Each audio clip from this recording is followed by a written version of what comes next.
पुण्यातील ससून हॉस्पिटलमधून डॉक्टरांचा अतिशय भयंकर प्रकार उघडीस आला आहे। गेल्या 4-5 वर्षापासून हा प्रकार चालू होता, तरी देखील कोणाच्याही लक्षात आलं नाही। परंतु अखेर एका सामान्य व्यक्तीने सापळा रचून डॉक्टरांचा हा प्रकार उघडीस आणला। पुण्याच्या ससून हॉस्पिटलमध्ये नेमकं असं काय घडले, चला ते पाहूया। राज्यभरातील गरीब परिस्थितीमधील लोक ससून हॉस्पिटलमध्ये उपचार करण्यासाठी येतात। तसेच काही NGO मार्फत बेवारस असलेल्या व्यक्तींचा ससून हॉस्पिटलमध्ये उपचार करण्यात येतो आणि याच बेवारस व्यक्तींबरोबर डॉक्टरांनी अतिशय भयंकर प्रकार केलाय। अगोदरच ससून हॉस्पिटल हे ललित पाटील ड्रग केस तसेच वेदांत अग्रवाल कार ॲक्सिडेंट केस याबाबत चर्चेत आलं होतं। त्यामुळे ससून हॉस्पिटलला गुन्हेगाराचा अड्डा म्हणून समजलं जायचं।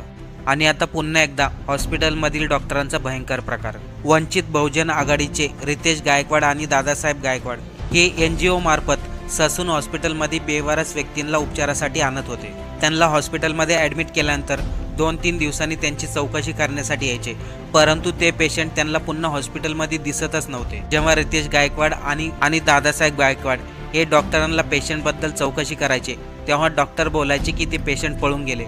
परंतु त्यामधील काही पेशंट असे होते त्यांना चालताही येत नव्हते, मग ते मध्यरात्रीच पळून कसे जायचे? हा प्रश्न दादासाहेब गायकवाड आणि रितेश गायकवाड यांना आला। त्यांना डॉक्टरांवरती संशय आला, हॉस्पिटलमध्ये काहीतरी घोटाळा होत आहे। त्यासाठी त्यांनी एक सापळा रचला। रात्रभर रितेश गायकवाड ससून हॉस्पिटलच्या बाहेर रिक्षा घेऊन उभा राहायचे, जेणेकरून मध्यरात्री हॉस्पिटलमध्ये काय चाललं हे त्यांना समजेल। गेल्या 3 महिन्यापासून रितेश गायकवाड ससून हॉस्पिटलच्या बाहेर रात्रीच्या वेळेस रिक्षा घेऊन उभा राहायचे, परंतु 3 महिने होऊन गेले, त्यांना तसला काही प्रकार आढळला नाही। आणि अखेर तो दिवस आलाच। अखेर तो 22 तारखेला दिवस आलाच।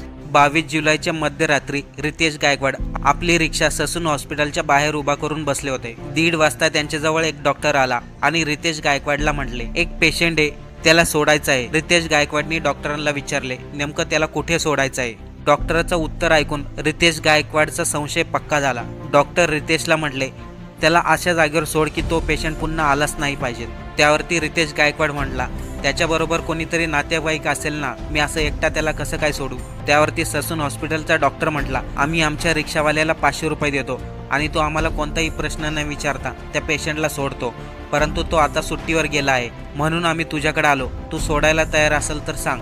रितेश गायकवाड लगेचच हो म्हटला आणि मध्यरात्री 1:30 वाजता ससून हॉस्पिटलमधून रिक्षामध्ये 2 पाय नसलेल्या एक पेशंटला बसवले। रिक्षाच्या पाठोपाठ 2 व्हीलरवरती एक डॉक्टरही त्यांच्या पाठीमागे आला। 15 ते 20 किलोमीटर गेल्यानंतर एक निर्जन स्थळी त्या पेशंटला झाडाखाली सोडण्यात आले। त्यानंतर डॉक्टर तिथून निघून गेला। रितेश गायकवाडने तात्काळ दादासाहेब गायकवाड यांना याबद्दल माहिती दिली आणि सर्व प्रकरण उघडीस आलं। दादासाहेब गायकवाड आणि रितेश गायकवाड यांनी पोलिसांमध्ये ससून हॉस्पिटलच्या डॉक्टरांविरुद्ध तक्रार दाखल केली। यामध्ये ऑर्थो विभागाचे डॉक्टर आदी कुमार आणि तसेच 2 डॉक्टरांना निलंबित करण्यात आले। परंतु ज्या हॉस्पिटलमध्ये लोक मोठ्या आशेने उपचार घेण्यासाठी जातात, त्याच पेशंटबरोबर एवढे भयंकर प्रकार डॉक्टर कसं काय करू शकतात? आणि दुसरं म्हणजे पुण्याच्या ससून हॉस्पिटलमध्ये डॉक्टरांचे आणखीन किती प्रकार उघडीस येणार आहेत? आमच्या लोक जनसेवा चॅनलला लाईक करा, शेअर करा, सबस्क्राईब करा।